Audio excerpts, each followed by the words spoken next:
Apa sih sebenarnya yang penyebab utama sehingga saling membangun tembok ini?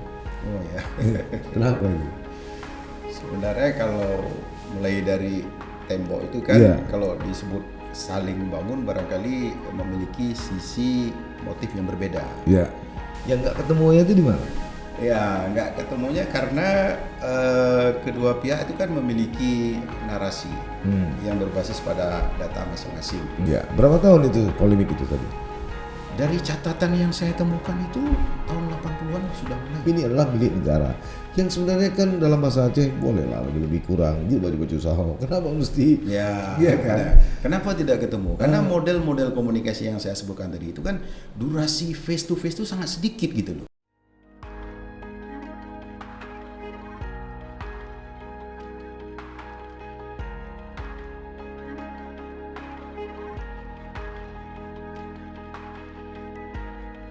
Assalamualaikum warahmatullahi wabarakatuh. Sahabat sisi lain, berbagai fakta, data, dan peristiwa terjadi. Media mainstream, bahkan media sosial, melihatnya dari satu sudut, tapi kami mengungkapnya dari sudut yang berbeda. Ikuti sisi lain di channel YouTube Saleh Abdullah.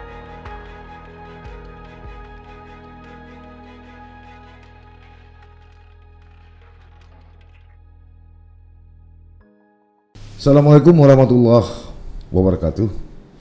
Sahabat sisi lain, Rabu 1 Desember 2020. Polemik tapal batas antara Universitas Syah Kuala atau USK Banda Aceh dengan UIN Araniri Banda Aceh berakhir sudah.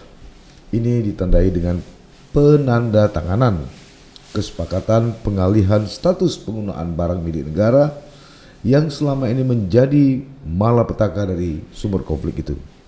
Keberadaannya tentu di Pusat Pendidikan Darussalam, Banda Aceh. Penandatanganan kesepakatan tersebut ditandatangani Rektor USK Profesor Dr. Insinyur Samsul Rizal dan Rektor UIN Araniri Banda Aceh Profesor Dr. Haji Warul Walidin AK dan disaksikan sejumlah unsur. Sebelumnya atau Agustus 2020 lalu, memang sempat muncul aksi protes dari sejumlah warga di sana. Penyebabnya adalah kedua rektor ini membangun tembok pembatas sehingga memisahkan alur lalu lintas antar warga di sana. Kini, walaupun telah berakhir damai, apa sesungguhnya yang mendasari keputusan yang boleh disebut sebagai simbol egoisme kaum intelektual ini? Malam ini kami mengundang Bapak Jainuddin atau Bapak Kandidat Dr. Jainuddin TMSI Mediator. Beliau adalah juru bicara dari Aset UIN Araniri yang juga wakil dekan Fakultas Dakwah. Assalamualaikum Pak Jainuddin T. Waalaikumsalam warahmatullahi wabarakatuh. Ya benar ya, Pak Jainuddin sebagai juru bicara ya. Benar sekali. Juru bicara apa namanya itu? Tim Aset UIN Araniri. Jubir tim Aset UIN Araniri ya. Baik, kita sedikit ke belakang lah sebelum kita maju ke depan. Iya. Apa sih sebenarnya yang penyebab utama sehingga saling membangun tembok ini? Oh ya. Kenapa itu? Sebenarnya kalau mulai dari tembok itu kan, Iya. kalau disebut saling bangun barangkali memiliki sisi motif yang berbeda. Ya, UIN Araniri itu sebenarnya membangun tembok jauh sebelum persoalan tapal batas. Ya. Karena memang motif itu terjadi ketika kita sama-sama tahu almarhum Allah yarham Prof Farid. bukan apa namanya itu Rektor UIN Safwan Idris. Oh, Safwan Idris. Waktu itu kan apa namanya itu beliau ditembak. Dan beliau waktu itu tinggalnya di kampus, dalam kampus. Dalam kampus. Nah, kemudian setelah peristiwa itu diyakini bahwa peristiwa itu atau pelaku itu masuk melalui jalur Jalan Bayin itu. Iya. Karena di depan itu ada posko apa namanya keamanan. Iya. Jadi disinyalir masuknya dari situ. Sehingga selepas itu kemudian dipasanglah tembok. Itu pun tidak tertutup semuanya. Jadi masih bisa diakses oleh sepeda motor, cuman diperkecil gitu. Nah kemudian pada saat peristiwa tsunami itu ada pembangunan kampus secara menyeluruh, maka kemudian terbangunlah pagar kampus dalam konsep pembangunan IDB. Jadi sebenarnya ini tidak ada kaitan dengan cerita saling tembok tadi itu. Itu dia. Nah, kemudian tembok yang dibangun oleh USK itu di Jalan Hamzah Fansuri, Tengku Hamzah Fansuri itu pada masa Profesor almarhum Farid Wajidi itu dibangun oleh USK yang barangkali secara maksud dan tujuan kami kira sama itu ya. Jadi karena memang keseluruhan untuk mengamankan posisi pagar kampus dan itu juga kalau dalam hemat saya itu ketika pembangunan pagar kampus di sisi Jalan Rukoh, Fakultas Ekonomi Jalan Inong Bale, mungkin kemudian itu mengalir sampai ke sisi jalan yang kita sebut Tengku Hamzah Fansuri itu, satu paket lah, kira-kira seperti itu. Dan memang di saat itu saya kebetulan masih di luar gitu, masih kegiatan di Komisi Informasi Aceh, sehingga tidak mendengar adanya persoalan tapal batas. Nah kemudian di masa Profesor Warul Walidin, kemudian baru dibangun tembok di Jalan Tengku Panti Hulu, pas di sudut lapangan Tugu Darussalam, itu pas bersisian dengan Musala. Nah itu yang kemudian, yang kemudian dalam hemat kami itu bisa dipicu, katakanlah begitu dalam tanda kutip, karena ada proses negosiasi nggak ketemu. Nah, jadi di situ saya kebetulan pada awal-awal menjabat dalam posisi sebagai wakil dekan di akhir tahun 2018, kemudian mengawali tahun 2019 sudah mulai ada beberapa surat dari teman kita USK yang meminta untuk dikosongkan beberapa rumah dan juga asrama putri. Nah kemudian tentu dari pihak UIN sendiri kan memberikan jawaban tidak serta-merta melakukan pengosongan, sehingga beberapa kali teman-teman kita dari USK mengirim surat kembali yang itu kemudian juga belum ada tindak lanjut dari UIN, hingga kemudian kita dipanggil atau difasilitasi oleh Direktorat Jenderal Kekayaan Negara di CKN, perwakilan Aceh. Nah disitulah mulai kita dipertemukan head to head antara pihak dari USK dan juga dari UIN, kemudian disampaikan oleh DJKN seperti ini persoalannya, ada penggalian aset di mana dianggap ketika itu adalah ada beberapa aset UIN terutama asrama putri yang menurut mereka masuk ke dalam wilayah hak pakai daripada USK. Nah beberapa kali pertemuan itu yang kemudian belum ketemu. Nah dari situ kemudian apa penyebab dari tidak ketemunya ini? Padahal kan sudah dimediasi, sudah difasilitasi. Yang nggak ketemunya itu di mana? Ya nggak ketemunya karena kedua pihak itu kan memiliki narasi yang berbasis pada data masing-masing, begitu kan, cara pandang masing-masing. Di mana USK dengan pada dokumen yang dimiliki, UIN dengan dokumen yang dimiliki, kemudian kita dipertemukan di situ, kita coba untuk berargumen dengan dokumen yang ada sama kita. Tapi argumen-argumen yang kita bangun itu tidak kemudian saling kalau begitu kita mengambil di posisi seperti ini. Kita belum ketemu seperti itu. Kemudian dilakukan penjadwalan kembali. Kemudian dilakukan penjadwalan. Jadi sampai beberapa kali ada penjadwalan, ya akhirnya memang tidak ketemu. Ya, yang dibangun oleh UIN ini di jalan mana tadi? Jalan Bayun. Jalan Bayun. Berapa itu jaraknya? Dengan yang dibangun tembok itu berapa jaraknya? Maksudnya jarak antara kampus atau jarak luas tembok itu? Luas tembok itu. Luas tembok itu kan dia tembok itu kan tembok pagar kampus sebenarnya. Kemudian memotong sisi Jalan Bayun. Nah, sisi Jalan Bayun ini bolehlah kita sebut lebih kurang 4 meter. 4 meter. Nah, yang dulu memang itu jalan, jalan yang kemudian bisa masuk akses ke kampus. Tingginya berapa? Tingginya 4 meter juga? Tingginya sekitar 3-4 meter. 3-4 meter kan? Saya lihat 3-4 meter. Sekitar begitu. 4 meter. Panjangnya? Panjangnya, kalau panjang ya dia kan panjang karena ke sisi kanan kemudian sampai ke menyeberang beberapa rumah di Jalan Bayun, kemudian melingkari rumah rumah dinas kampus sampai kemudian masuk ke SMA Rukoh itu sampai ke Rukoh mengelilingi jalan lingkar kampus. Berapa itu kira-kira Pak Jainuddin? Kalau luas panjang ya cukup panjang lah. Enggak, kira-kira proyeksi ada 1 kilometer? Ya lebih kurang lah seperti itu. Karena dia keliling kan? Iya, keliling. Mengelilingi. Katakanlah misalnya 1000 meter. Ada 1000 meter? Bisa disebut. 1000 meter. Ya. 1000 kali 4 berarti 4000. 4000 kan? Panjang kali kali lebar kan berarti 4000 ya. Iya. Kalau 4000 katakanlah per meternya kalau dibuat 100.000, jadi udah berapa biaya yang dihabiskan itu? Iya, Untuk membuat tuh. kalau itu tentu kan pembiayaan itu pasti besar ya. Iya. Tapi kalau kita lihat dari sisi material kerugian misalnya dari pembongkaran itu mungkin nggak terlalu besar karena kita kan membongkar itu hanya sisinya 4 meter dari permukaan jalan. Ya. Nah, jadi tidak sampai membongkar keseluruhan. Oh, nggak habis kan? Tapi kan itu tidak bisa dimanfaatkan lagi kan? Kalau walaupun nggak habis dibobok, tapi kan setelah dibobok itu kan nggak bisa dimanfaatkan lagi juga sebagai arus lalu lintas. Itu dibuka akses jalan.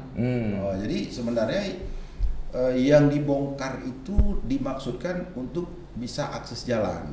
Nah, jadi begitu dibongkar, kemudian difasilitasi sehingga masyarakat bisa akses dari Jalan Bayun masuk ke kampus UIN. Yang Jadi nggak semua juga. Gimana? Yang dibobok tidak semua juga ya? Enggak, hanya sebatas bisa Jalan dilewati oleh kendaraan roda 4. Jadi seluas 4 meter itu sudah cukup untuk dilewati oleh roda 4. Yeah. Kemudian beberapa tanah itu kan kemudian ditimbun kembali, Yeah. dipasang aspal dan seterusnya sehingga ya jalan lagi. Jadi kembali menjadi jalan semula yang kemudian yang seperti tahun yang sebelumnya itu kan jalan yang tersambung. Nah, jadi karena sudah ditembok itu dibuat saluran. Kemudian saluran itu akan dibuat semacam jembatan kecil, jadi kemudian masyarakat bisa untuk akses seperti itu. Masyarakat. Kalau dalam satu wawancara kami dengan Pak Rektor Rusia, itu total kira-kira hampir 100 lebih. Sementara milik UIN itu sekitar 35 hektar. Begitu kira-kira, kurang lebih ya. Oh, kalau luas tanah Kopelma itu kan tanahnya Erpak ya. Iya.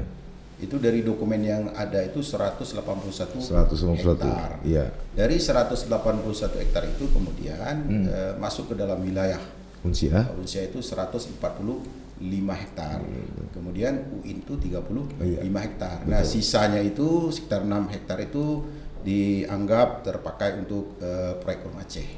Iya. Sehingga total 181 hektar. Nah, terlepas dari sempat munculnya konflik tapal batas itu, menurut Pak Jainuddin dengan situasi tata kota sekarang, apa cukup sehat kampus dengan hilir mudiknya warga? Gimana itu? Ya sebenarnya kalau kita lihat dari sisi penataan kampus modern masa depan itu kan hampir semua kampus-kampus di bagian Indonesia lainnya itu kan semua sudah digeser ke katakanlah pinggiran kota. Misalnya kita contohkan, saya dulu pernah kuliah di Unpad, Universitas Pajajaran, kampusnya pas di tengah kota gitu. Ya, tapi kemudian dipindah ke Jatinangor yang cukup lumayan jauh lah kalau kita lihat dari kota Bandung itu. Dan kemudian kalau kita lihat misalnya kampus di Riau, Riau itu Palembang Sri. Riau itu Pekanbaru. Nah itu juga kampusnya sudah di luar kota. Saya sempat awal-awalnya memang nggak menarik kita lihat itu karena terlalu jauh akses sehingga tidak orang terbiasa dengan di kota ya, semua serba dekat, gampang, menarik, ramai. Tapi kemudian dipindahkan. Nah, untuk 15-20 tahun ke depan itu memang cukup strategis. Di kita karena posisi kampus di sini ya sebenarnya memang dia sudah cukup padat gitu ya. Tapi tanah udah ada kan? Tanah sudah ada. Bantuan dari menteri kan? Benar. Termasuk kampus B Unsia juga sudah ada ya di kawasan Belah Bintang ya. Maka plan kampus kedua kampus ini kan masing-masing untuk jangka panjang mereka akan membangun kampus kedua istilahnya yang berada di luar kota. Oke. Kalau kemudian tanggal 1 Desember kemarin akhirnya rujuk atau islah, apa yang mendasari itu? Kalau tadi Pak Jainuddin bilang sempat tidak ketemu gitu kan. Apa yang membuat pada hari Rabu 1 Desember 2021 kemarin akhirnya ditandatangani kesepakatan, lalu tiba-tiba itu Pak Ibnu Sa'dan saya lihat di media ambil palu lalu rontokan. Apa yang membuat ini bisa jadi ketemu? Jadi pada awal kita dipertemukan atau difasilitasi oleh DJKN, saya waktu itu mengatakan, kenapa kita harus berbicara di sini? Saya katakan seperti itu pada teman-teman dari USK. Waktu itu pertama mereka ada dipimpin oleh Bapak Warik II, Pak Dr. Agus Sakti, kemudian beliau didampingi oleh Bapak Umam Hamid dan juga Bapak Mawardi. Bapak Itu dari pihak USK. Dari Pak USK. Kita waktu itu termasuk saya dan tim yang sekarang lah, ada Pak Ibnu Sadan, ada Pak Muhammad Siddiq selaku ketua, ada Pak Muhammad Talal. Nah, ketika itu saya mengatakan, kenapa kita nggak diskusi di kampus? Kan kita punya fasilitas. Saya katakan persoalan ini kan persoalan bagaimana cara pandang kita untuk saling meyakinkan para pihak, di mana kita berdiskusi, berdialog. Kalau memang teman-teman dari USK meyakinkan bahwa memang UIN harus bongkar barang milik negaranya, jika itu cukup yakin dari sudut pandang regulasi, kita akan ikut. Begitupun dengan pihak UIN akan memiliki pandangan yang mendasari kepada regulasi. Kalau kita cukup yakin bahwa kita harus bertahan, ya kita kenapa harus bongkar? Nah, kalau kedua pihak memiliki sikap yang sama dengan posisi yang kuat, kenapa kita nggak melakukan negosiasi? Yang terbaik bukan hanya untuk USK, tapi UIN, tapi untuk Aceh. Win-win solution. Win-win solution gitu. Jadi USK bisa membangun dengan konsep rancangan konstruksi membangun kampusnya, dan UIN juga memiliki konsep untuk membangun di tempat di mana kita dilahirkan bersama. Itu dasarnya kan Kopelma Darussalam. Saya katakan kita kembali ke kampus, silakan didiskusi, diundang UIN ke kampus USK, kita diskusi. Waktu itu saya katakan begitu. Tapi kemudian bergulir terus negosiasi itu yang difasilitasi oleh pihak DJKN beberapa kali, juga BPN juga hadir di situ. Dan kebetulan mungkin saya katakan dalam perjalanan UIN itu adalah UIN kesempatan pertama untuk berbicara panjang lebar dengan pemaparan segala macam data yang barangkali selama ini belum pernah muncul ke permukaan. Lalu disepakatilah MOU ya? Belum sampai di situ. Nah, sampai di situ teman-teman USK kan nggak membayangkan kok ada narasi seperti ini. Gitu kan? Mereka nggak memperkirakan akan muncul narasi begitu banyak gitu dalam jumlah yang banyak. Saya berbicara hampir 1 jam dan itu rekam itu. Dan sebelumnya memang UIN yang menurut data yang saya temukan, saya belum menemukan narasi yang sepanjang itu. Nah, dari situ akhirnya kita minta difasilitasi oleh gubernur. Kita katakan seperti itu supaya lebih fair lah gitu ya, lebih fair. Dan akhirnya kita kembali ke kampus. Terjadi jeda yang cukup lumayan lama karena dari 2019 2020 itu jeda belum selesai, dan di situ terjadi komunikasi yang tidak begitu lancar. Beberapa kita komunikasi tapi tidak lancar. Nah, proses itu kemudian bergerak kembali ketika Menteri Agama waktu itu Bapak Jenderal Fakhrul Razi secara tiba-tiba beliau hadir ke Banda Aceh. Tapi memang di situ banyak sekali peristiwa-peristiwa yang di luar dugaan kami, karena memang tidak ada satu persiapan khusus. Misal Bapak Rektor Pak Nyodin tolong dengan tim siap-siap, itu tidak ada. Kita tidak diberitahu, tapi kita tahu Bapak Menteri itu hadir ke Banda Aceh. Dalam rangka apa? Kita tidak dalam posisi antara kedua kampus dipertemukan. Nah, sehingga dari sini saya sekitar jam 10 atau jam 11 ditelepon oleh Bapak Warik I, Pak Gunawan ketika itu, Pak Nyudin 15 menit Bapak harus sampai ke Hotel Grand Nanggro. Waktu itu Pak Menteri di situ. Kita akan ada pembicaraan khusus dengan USK langsung 4 mata. Dipertemukan oleh Pak Menteri. Oke, 15 menit. Saya telepon Pak Muhammad Talal. Bayangkan dari Darussalam ke Lumbata kita 15 menit. Lalu sampai di sana kami telepon, Pak Gun, kami sudah di depan hotel. Terus beliau katakan pembicaraan selesai. Nah, pembicaraan selesai. Saya berpikir begini, karena selama ini materi itu kan dipegang oleh tim, dikuasai oleh tim. Sedangkan Bapak Rektor kan tidak memegang materi gitu kan. Jadi saya bisa membayangkan bagaimana dari tim UIN tidak didampingi oleh tim, berbicara secara material head to head, saya nggak bisa membayangkan bagaimana Bapak Rektor bisa menjelaskan itu kan. Akhirnya selesai. Udah sampai di situ, akhirnya jadi macam mana nih? Pembicaraan selesai katanya, tapi saya nggak tahu apa yang dibicarakan. Akhirnya saya menganggap berarti sudah selesai. Lalu kemudian tidak ada komando, kami menunggu beberapa menit. Saya kata, Pak Talal, kalau begitu oke kita bubar karena sudah selesai.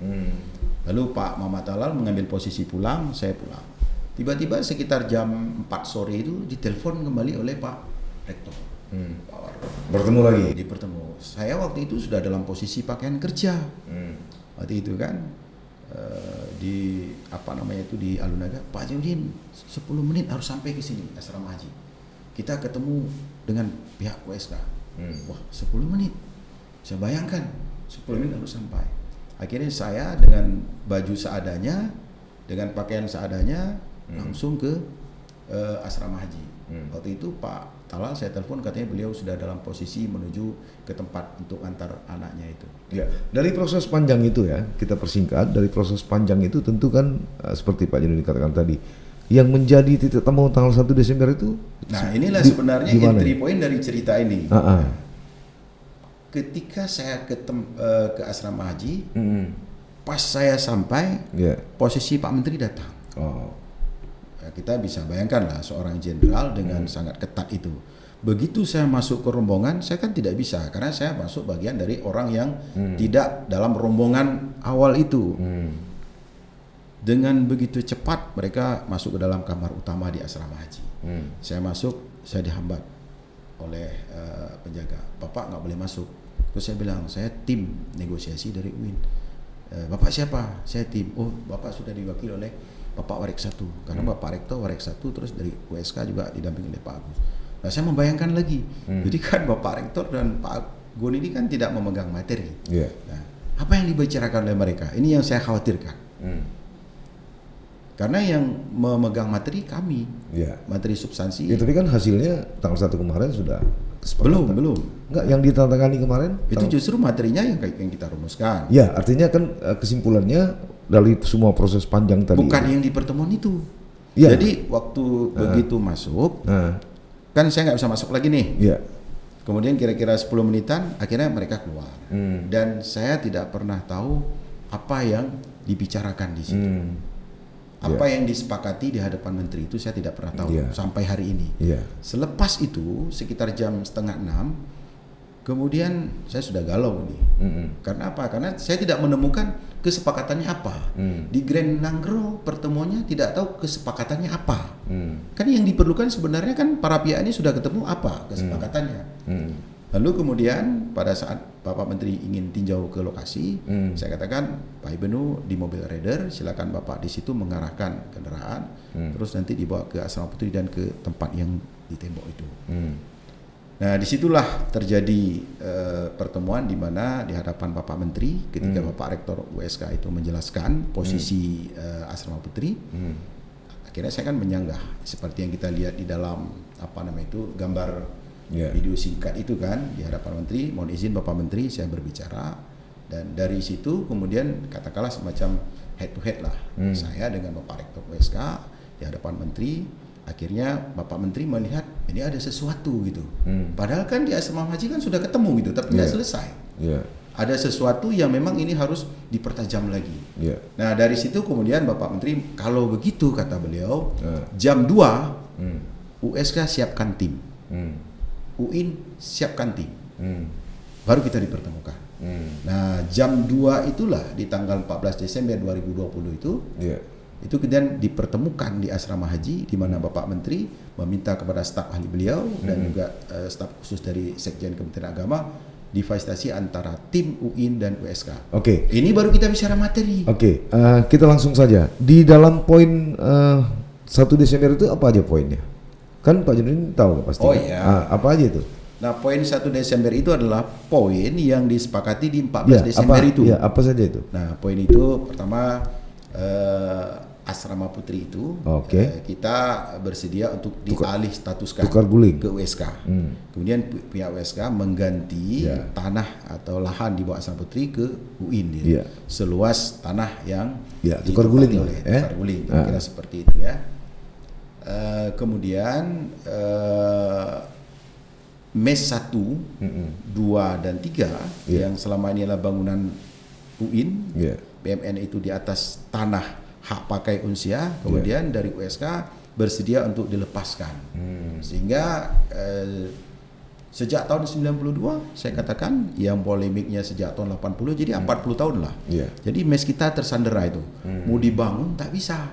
Karena lahan sertifikatnya itu berada di wilayah USK. Maka pihak USK itu bersedia kemudian melepaskan. Jadi lahan yang di atasnya berdiri MES 1, 2, 3 dialihkan hak pakainya ke UIN.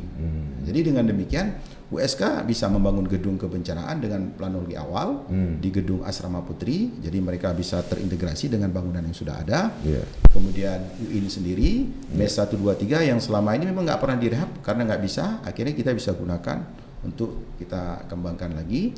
Dan UIN juga mendapat tanah pengganti yang langsung berbatasan dengan tanah UIN di belakang gedung Prof Hashmi itu. Jadi begitu tembok kita buka itu lahannya 3.600 meter, jadi cukup lumayan. Nah, ini win-win solution yang menurut kami luar biasa, dan itu kita selesaikan kemudian tidak lagi melalui mediator.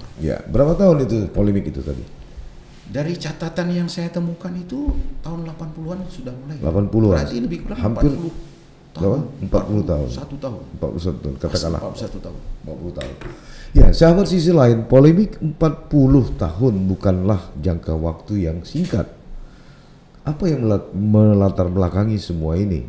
Apakah ini merupakan simbol dari egoisme kaum intelektual di Darussalam?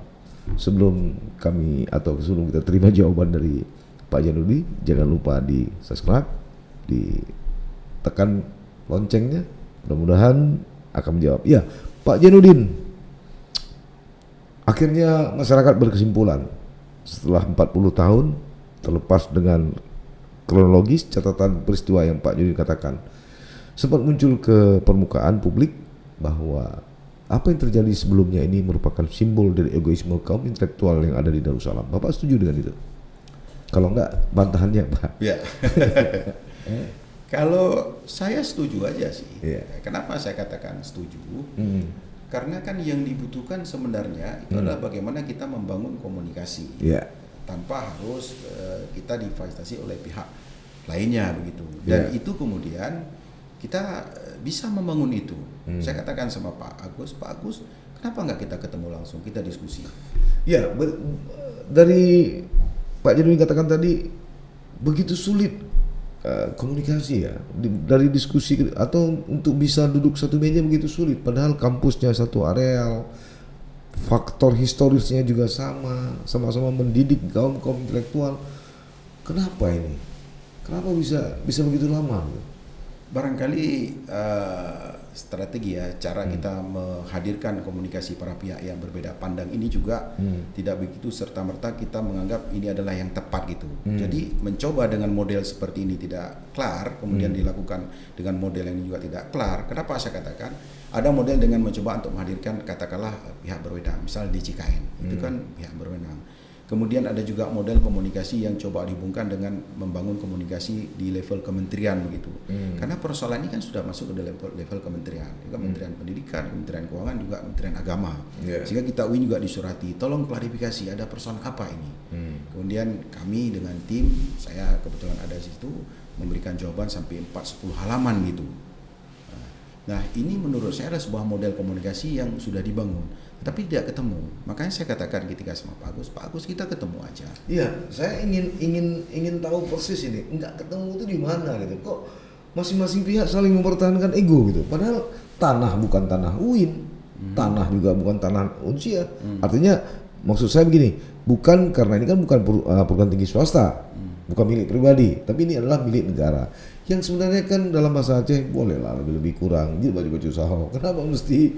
Kan? Kenapa tidak ketemu? Karena model-model komunikasi yang saya sebutkan tadi itu kan durasi face to face itu sangat sedikit gitu loh. Iya, kenapa gitu? Karena kami sebagai orang luar kampus ini ingin tahu kenapa gitu. Jalannya sama. Misalnya gini ya, saya katakan durasi komunikasi yang waktu sangat terbatas. Misalnya gini. 40 tahun Pak, nggak terbatas Pak. Rektor sudah berulang-ulang berganti kan. Oh iya. Tapi persoalan tidak terselesaikan baru kemarin. Ya, ini pun kita nggak tahu nih, mungkin nanti ada lagi. Ya. Tentu dengan tim yang berbeda juga menentukan, karena kalau menurut hemat saya bagaimana cara kita untuk berhadapan dengan katakanlah dalam tanda kutip lawan bicara dalam sebuah persoalan yang berbeda, itu membutuhkan, itu tadi saya sepakat dengan abang katakan tadi itu adalah bagaimana menekan egoisme kita itu. Saya sepakat itu. Ketika kita menekan egoisme kita itu dan melihat apa yang persamaan. Jadi jangan melihat perbedaan itu. Nah, persamaan itu baru bisa dipertemukan ketika kita memosisikan diri adalah kita orang kampus. Orang kampus di mana memiliki kecakapan, kelihayan, karena fasilitas keilmuan ada sama dia. Nah, di sini kita merasa nyaman karena apa? Tidak ada pihak ketiga yang mendikte kita. Kita punya durasi waktu yang panjang untuk berbicara. Ketika kita merasa ini sudah cukup, artinya sudah jenuh, oke, kita jadwal lagi. Itu yang kami lakukan. Ketika kita jenuh, kita jadwal lagi. Nah, abang bisa bayangkan kalau misalnya menyurati Kementerian Agama. Akhirnya kan nggak tersambung apa yang ingin kita klarifikasi. Ini yang saya maksudkan, model komunikasi pertama kedua ini tidak tepat. Tapi ketika para pihak bersepakat, oke, saya waktu ditawar dengan Pak Agus, Pak Jainuddin, bagaimana kalau kita berkomunikasi, kemudian kita minta DJKN untuk memfasilitasi kita. Saya katakan, Pak, jangan, saya bilang gitu. Saya katakan, jangan difasilitasi orang DJKN. Bapak undang, saya datang. Saya bilang gitu. Dan ternyata Pak Agus itu hebat, luar biasa. Jadi ini yang menurut saya egoisme itu kemudian kita kesepakatan, dia telepon. Seorang Agus, wakil rektor USK, itu kan jabatan besar loh. Dia bisa telepon seorang Jainuddin yang nggak punya kapasitas apapun. Pak Jainuddin, kapan kita ngopi, katanya. Itu menarik itu. Jadi komunikasi yang kita bangun, komunikasi yang informal seperti itu yang kemudian membuat kita menjadi lebih dekat. Jadi kalau dalam teori jarak sosial saya katakan, jarak sosial itu bisa membatasi lingkup persamaan ketika jarak itu makin jauh gitu. Tapi ketika jarak itu diperdekat dengan cara komunikasi, ayo kita ngopi. Kita ngopi aja memang. Ketemu nggak bicara materi loh. Dan kita merasa nyaman. Oke, Pak Agus gitu. Terus bilang, kapan kita ketemu lagi? Kapan Bapak? Kontak saya, siap, saya bilang gitu. Ini yang menarik sebenarnya. Baik Pak Jainuddin. Waktu kita sebenarnya yang terbatas. Pembahasan ini sangat menarik. Hanya waktu kita yang terbatas. Sahabat, sisi lain itu tadi pembahasan mengapa tembok yang dulu dibangun dengan penuh amarah lalu luluh setelah dilakukan pertemuan, dan tembok itu pun tidak dibangun gratis tapi membutuhkan sejumlah dana. Pertanyaannya, bagaimana pertanggungjawaban dana yang telah digunakan itu dibangun kemudian dibobok? Tentu biarlah mereka yang menjawabnya. Yang kedua, kita berharap mudah-mudahan dengan islah kemarin semakin meredupkan simbol egoisme kaum intelektual di kampus jantung hati rakyat Aceh. Mudah-mudahan ini bisa menjadi pelajaran berharga buat generasi yang akan datang, termasuk para rektor yang akan memimpin Universitas Syekh Kuara Banda Aceh dan UIN Araniri Banda Aceh. Mudah-mudahan. Assalamualaikum warahmatullahi wabarakatuh. Sampai jumpa.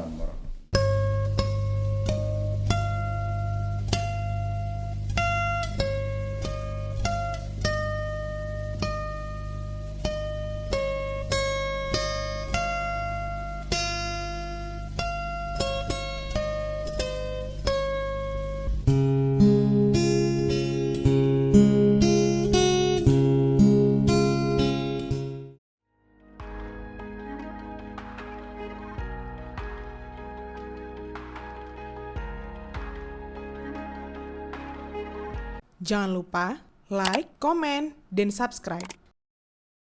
Serta aktifkan lonceng notifikasi.